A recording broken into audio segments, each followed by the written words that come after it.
Bank एक property auction कर रहा है। मार्केट रेट से सस्ती मिल रही है बैंक की नीलाम की जा रही प्रॉपर्टी। खरीद लें क्या? अक्सर ही आम इंडियंस के मन में यह दुविधा रहती ही है कि बैंक ऑक्शन में प्रॉपर्टी सस्ती मिल रही है, बैंक की गारंटी जैसी है, तो फिर खरीदना चाहिए या नहीं? क्या होती है बैंक ऑक्शन की प्रॉपर्टी? क्यों बैंक करता है किसी प्रॉपर्टी का ऑक्शन? किसकी प्रॉपर्टी ऑक्शन होती है? क्या ये सब लीगल होता है? और आपको क्या करना चाहिए बैंक ऑक्शन में मिल रही सस्ती प्रॉपर्टी के साथ? इसके लिए कोई चेकलिस्ट या गाइडलाइन है क्या? ऐसे बहुत सारे सवाल हमसे पूछे गए हैं बैंक के ऑक्शन होने वाले प्रॉपर्टी को लेकर। आज इस वीडियो में हम आपको बताएंगे बैंकों के द्वारा की जा रही प्रॉपर्टी ऑक्शन का पूरा सच। क्या क्या है हिडन रिस्क और किसे खरीदनी चाहिए ऐसी प्रॉपर्टी।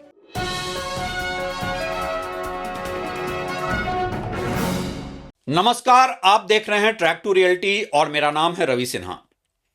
बैंक ऑक्शन की प्रॉपर्टी खरीदना सही है या गलत, इसको लेकर अक्सर ही बहुत सारे सवाल पूछे जाते रहे हैं, लेकिन इसका कोई सीधा जवाब नहीं है। यह कई फैक्टर्स पर डिपेंड करता है और बैंक द्वारा ऑक्शन की गई प्रॉपर्टी को लेने के लिए आपको इसे सही पर्सपेक्टिव में समझने की जरूरत है। आम इंडियंस के लिए यह एक high risk high return game है। अगर आप बिना समझे कूदें तो सस्ता सौदा भी महंगा पड़ सकता है। लेकिन आगे बढ़ने से पहले आप लोग इस चैनल को सब्सक्राइब कर लें, वीडियो को ज्यादा से ज्यादा लाइक, हाइप और शेयर करें। मैं आपको साफ और प्रैक्टिकल तरीके से समझाता हूं कि क्यों लोग बैंक ऑक्शन की प्रॉपर्टी खरीदते हैं। आसान जवाब है कि ऐसी प्रॉपर्टी सस्ते में मिल जाती है। अक्सर 20 से 50% तक डिस्काउंट मिल जाता है। रेडी टू मूव भी मिल सकता है प्रॉपर्टी और कंस्ट्रक्शन डिले का रिस्क नहीं होता है। फिर बैंक से डायरेक्ट डील मिलती है, ब्रोकर कॉस्ट नहीं लगता। इसलिए कई लोग इसे अपॉर्चुनिटी मानते हैं, लेकिन असली खेल इतना आसान भी नहीं है। कई मेजर रिस्क भी हैं और अक्सर ही ऑक्शन की प्रॉपर्टी लोगों को फंसाती भी है। इंडिया में बैंक ऑक्शन प्रॉपर्टी जरूरी नहीं है कि सस्ता घर हो। यह डिस्ट्रेस्ड असेट होता है, यानी कोई ना कोई समस्या पहले से जुड़ी हुई है जिसे बैंक बेचकर अपना पैसा निकाल रहा है। अब पूरा ग्राउंड रियलिटी समझिए, बिना किसी हाइप के असली सच क्या है। सबसे पहले, बैंक आपको सेफ डील नहीं दे रहा होता है ऑक्शन प्रॉपर्टी में। ज्यादातर लोग सोचते हैं कि बैंक बेच रहा है तो सेफ होगा, लेकिन हकीकत यह है कि बैंक सिर्फ रिकवरी कर रहा है। जब किसी बैंक को डिफॉल्टर बोरोवर का लोन वसूलना होता है तो बैंक असेट जो लोन के अगेंस्ट मॉर्गेज होता है उसे बेच देता है। मतलब रिस्क नए बायर के सर पे, खासकर जब ऑक्शन सरफेसी एक्ट के तहत नहीं होते हैं। पूरा लीगल प्रोसेस फॉलो नहीं किया जाता है बैंक के द्वारा। यह एक ऐसा सच है जो कोई बैंक आपको नहीं बताता है। ऐसे मामलों में बैंक सिर्फ अपना पैसा रिकवर कर रहा होता है और रिस्क शिफ्ट हो जाता है नए बायर पर। दूसरा रेड फ्लैग है, as is where is trap. यह लाइन हर ऑक्शन नोटिस में होती है।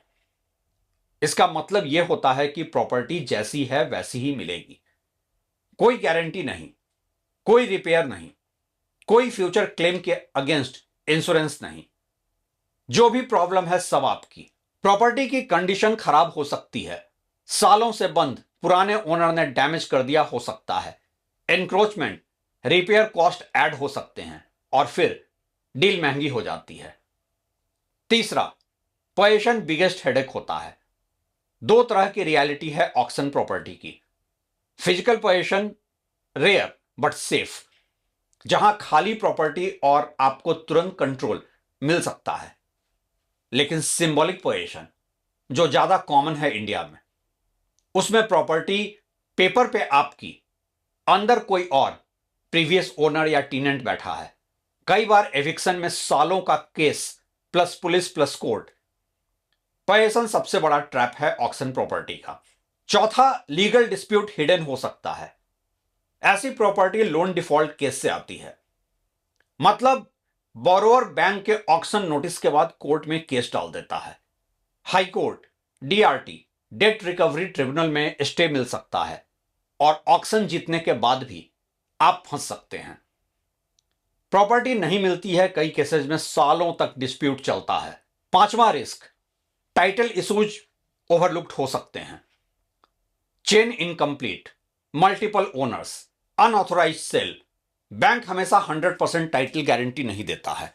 छठा रिस्क है हिडन ड्यूज का, जो साइलेंट लॉस है और प्रीवियस ड्यूज आपको भरना पड़ सकता है। Society maintenance, property tax, electricity, water dues, illegal construction. कई बार लाखों का ड्यूज निकलता है और सब कुछ नए बायर को हैंडल करना पड़ सकता है। सातवां रिस्क है लोन मिलना मुश्किल। ऑक्शन प्रॉपर्टी पर बैंक खुद लोन देने से बचता है। फुल पेमेंट शॉर्ट टाइम में देना होता है।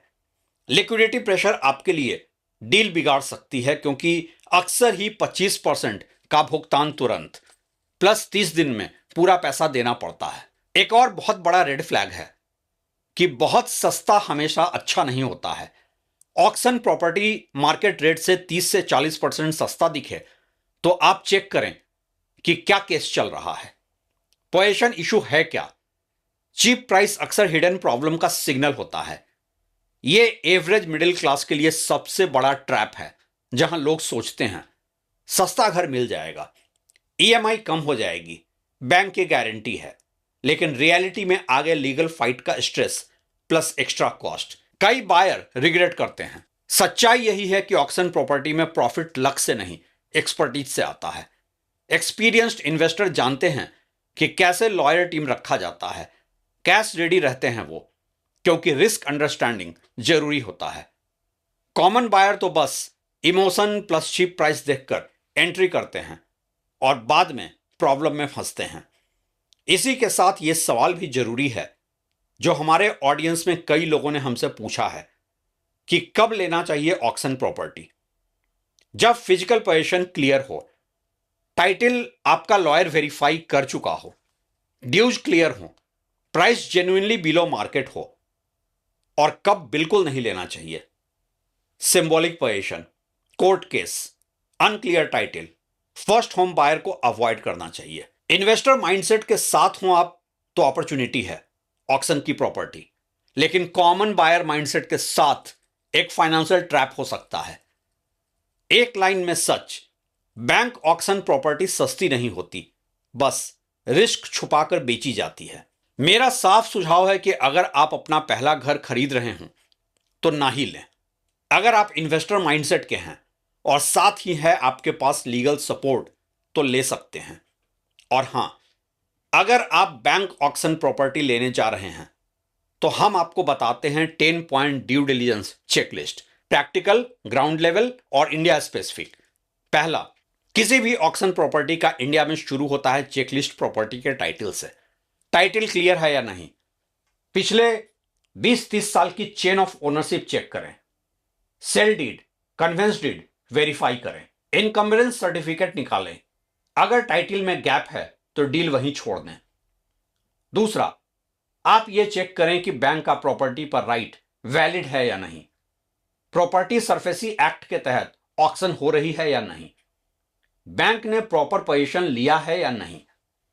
अगर गलत प्रोसेस हुआ तो फ्यूचर लीगल रिस्क बन सकता है।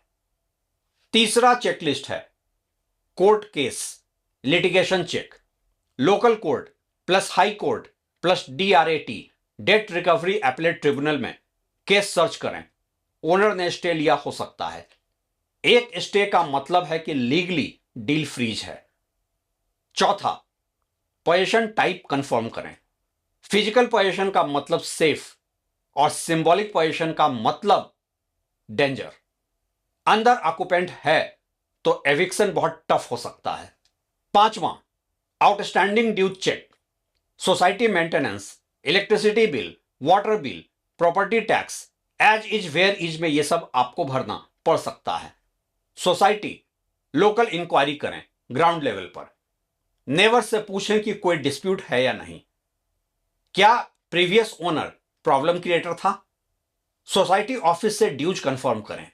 छठा, बिल्डिंग अप्रूवल्स वेरीफाई करें, लेआउट प्लान अप्रूव्ड है या नहीं, completion certificate, occupancy certificate, illegal construction, ये सब फ्यूचर डिमोलिशन रिस्क हैं, ये सब वेरीफाई करें।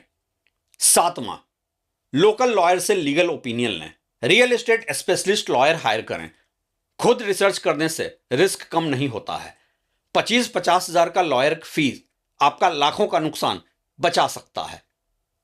8वां चेकलिस्ट है फिजिकल इंस्पेक्शन। अंदर से देखें कि प्रॉपर्टी डैमेज कितनी है। कई बार प्रॉपर्टी डेलिबरेटली डैमेज कर दी जाती है पुराने ओनर के द्वारा। और इन सब के बाद फाइनल चेकलिस्ट ये कि आप पेमेंट टर्म्स समझें। 10% या 25% तुरंत ईएमडी, ऑक्शन जीतने के बाद 25% विद इन 24 या 48 आवर्स, बाकी 15 से 30 दिनों में।